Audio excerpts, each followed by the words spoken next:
हाय guys, myself Balram Prasad Gupta और आप देख रहे हैं अपना यूट्यूब चैनल बायोलॉजी सर। आज का मेरा टॉपिक है पॉलिनेशन क्या है। आप जैसा कि जानते होंगे, जो फ्लोरिंग जो प्लांट होते हैं वैसे पौधे जिनमें पुष्प लगता है बाइसेक्सुअल होते हैं। बाइसेक्सुअल कहने का मतलब है कि एक ही पुष्प में पुंकेसर और स्त्री केसर, एक जो है से नर भाग है और एक जो है से मादा भाग है। अब यहाँ पर बात आता है कि आखिर पॉलिनेशन क्यों जरूरी है। जैसा कि आप देखते होंगे, किसी भी पौधे में पहले जो है से पुष्प लगता है, उसके बाद उसमें फल और बीज बनते हैं।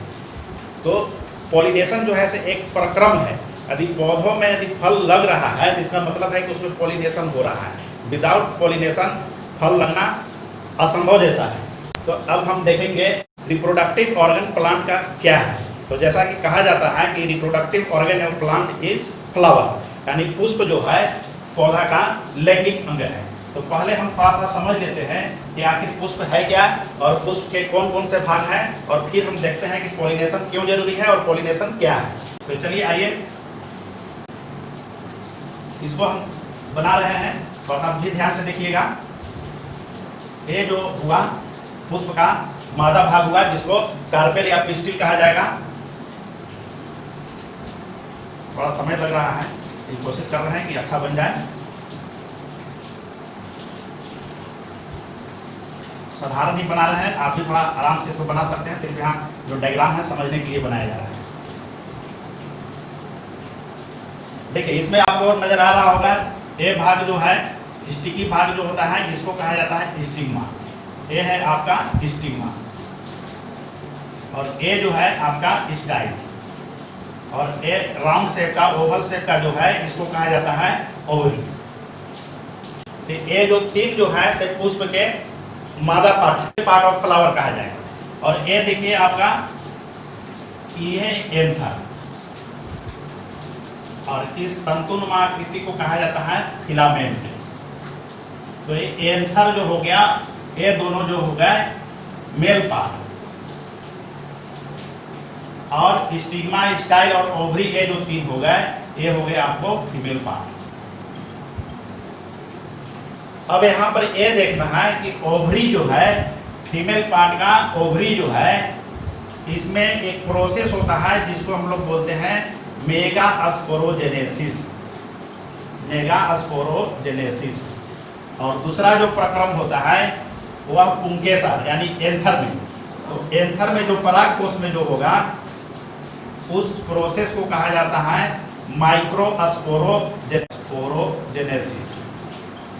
अब इस दो हैप्लॉइड सेल बनते हैं जिसको कहा जाता है ओव्यूल, आम भाषा में अंडक कह सकते हैं, और इसको कहा जाता है पोलन ग्रेन।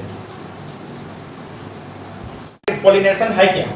तो यहाँ पर देखिए, एंथर में यहाँ पर मान के चलिए ये पोलन ग्रेन बन रहा है, और यहाँ पर आपका क्या है कि स्टिग्मा है। इसका मतलब है कि इस पोलन ग्रेन को ट्रांसफर होके आपको फीमेल जो पार्ट है उसके स्टिग्मा तक पहुंचना है।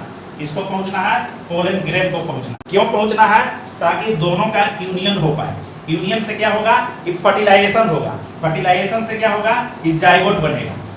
जाइगोट आगे जो डेवलप करके है फ्रूट और सीड बनाएंगे।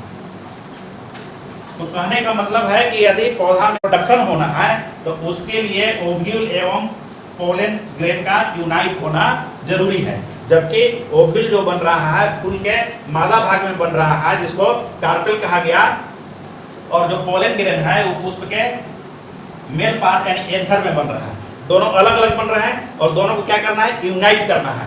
तो यूनाइट होने के लिए क्या होंगे कि पोलन ग्रेन को आपको स्टिग्मा तक जाना पड़ेगा। तो उस प्रोसेस को कहा जाता है pollination. Without pollination there is no formation of zygote, no formation of fruit and seed. तो पॉलिनेशन को डिफाइन हम लोग कैसे करेंगे? तो डिफाइन करने के लिए है कि transfer of pollen grain from anther to stigma. चलिए और इसको थोड़ा हम अच्छे तरीका से समझते हैं। तो चलिए इसको पॉलिनेशन को हमको डिफाइन करना है, इसको और थोड़ा डिटेल हम लोग करते हैं। सपोज कीजिए एक आप पुष्प बना लीजिए,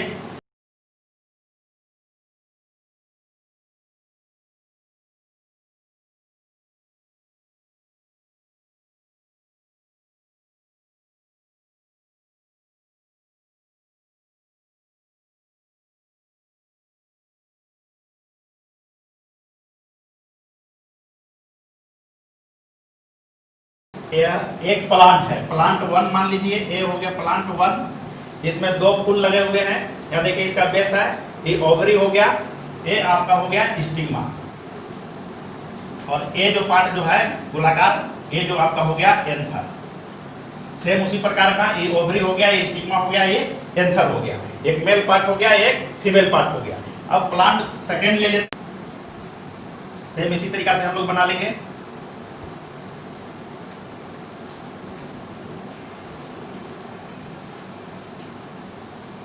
ये डायग्राम जो चूंकि रफ बन रहा है, इसको ऑथेंटिक नहीं मान के चलेंगे, सिर्फ समझने के लिए।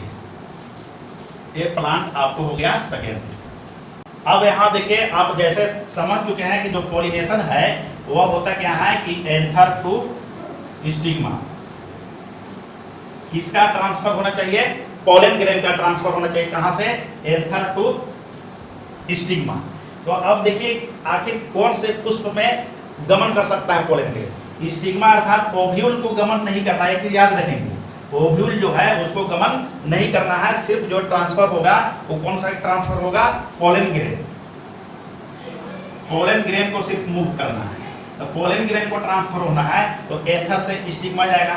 तो यदि मान के चलिए ये यदि एक ही पुष्प का एंथर से परागकण अर्थात पोलन ग्रेन निकलकर यदि स्टिग्मा अर्थात वर्तिकाग्र तक पहुंचते हैं, जैसे मान लीजिए ये पहुंच रहा है, एक प्रकार ए हो गया।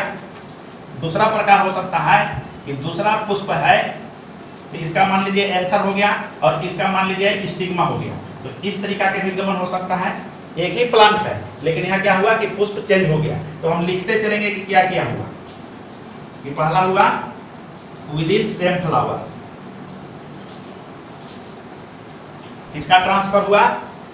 पोलन ग्रेन का anther to stigma within same flower. Second हुआ transfer of pollen grain anther to stigma one flower to other flower of same plant.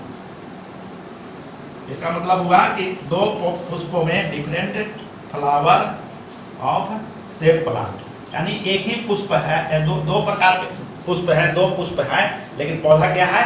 एक है। तीसरा कंडीशन क्या हो सकता है कि यदि इस प्लांट 1 है, ये प्लांट सेकेंड है, तो इसका भी एंथर से पोलन ग्रेन निकलकर इसके वर्तिकाग्र तक पहुंच सकते हैं।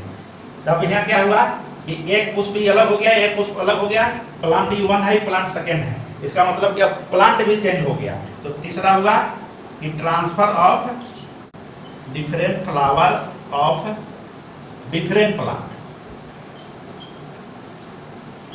तो 3 कंडीशन में याद रखेंगे कि पहला और जो दूसरा जो कंडीशन है ये होता है सेल्फ पॉलिनेशन। Self pollination. और जो तीसरा जो कंडीशन है कि एक पौधा से दूसरे पौधा में यदि परागकण का गमन हो रहा है तो उसको कहा जाता है क्रॉस पॉलिनेशन। तो बेसिक कंसेप्ट याद रखेंगे कि पॉलिनेशन क्या है। तो पॉलिनेशन है कि transfer of pollen grain from anther to stigma. तो 3 कैटेगरी के होगा। इसका डिटेल जो है आगे जब हम लोग पढ़ेंगे कि what are the types of pollination, उसमें हम लोग समझने का प्रयास करेंगे।